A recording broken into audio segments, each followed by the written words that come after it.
an explanation of where the area formula comes from for a circle. Before we talk about the area of a circle though, let's talk about the definition of pi as well as the circumference of a circle.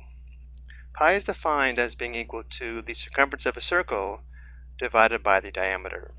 Remember, the circumference of a circle is the perimeter of the circle, which should be the distance around the circle, this distance here, and this segment here passing through the center of the circle would be the diameter.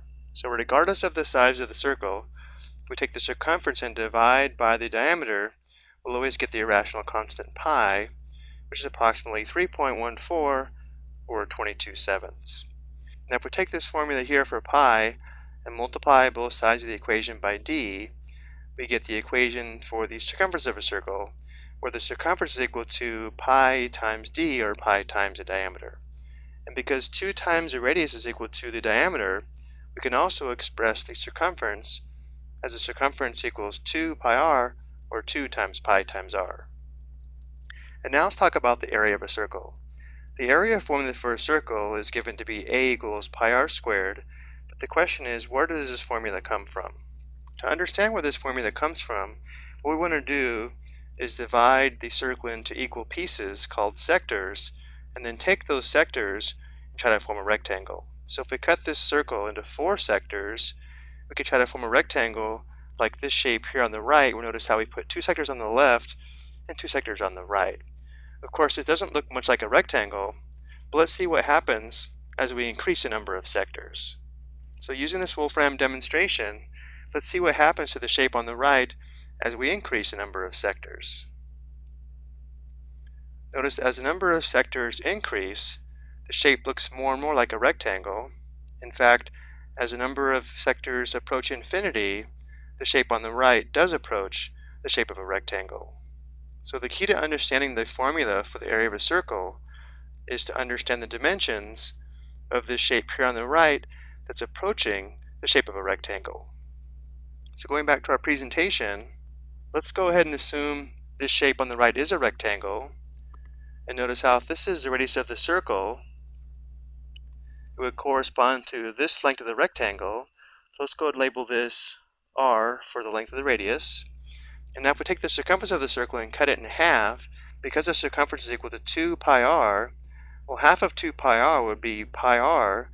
So we can say this half of the circumference is equal to pi times r, and therefore the other half is also equal to pi times r. And notice how this half of the circumference would correspond to the length of this side of the rectangle, and this half of the circumference would correspond to this length of the side of the rectangle. So both of these sides have the length of pi times r, where r is the radius. So let's go ahead and label this pi r and this pi r. And now we know the area formula for a rectangle is just equal to length times width. So notice how the area of this rectangle would be pi r times r, or pi r squared, which does give us the area formula for a circle. So again, the whole idea here is as a number of sectors approach infinity, this shape on the right approaches a rectangle, and therefore the area of this rectangle with these dimensions give us the area formula for the area of a circle.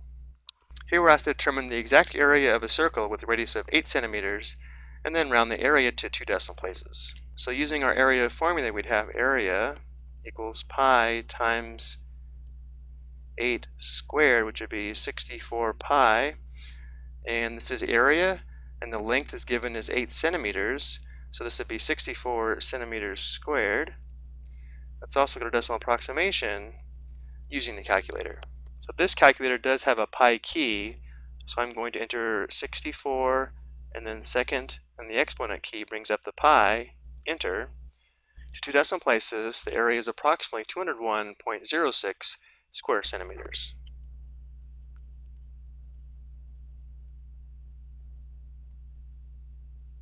Let's go back over to our picture one last time. Again, we know the radius, this length here, is given as 8 centimeters, which means as the number of sectors approach infinity, we can form this shape here on the right that approaches the shape of a rectangle, where because the radius is 8 centimeters, this length would be 8 centimeters. And the circumference of the circle would be equal to 2 pi times r, 2 pi times 8, which would be 16 pi centimeters, which means half the circumference would be equal to pi times r, or in this case 8 pi centimeters. So the length of this side would be 8 pi centimeters. And so with this length here, and notice how the area of this rectangle would be 8 pi times 8, or 64 pi square centimeters, just as we obtained using our formula. I hope you found this helpful.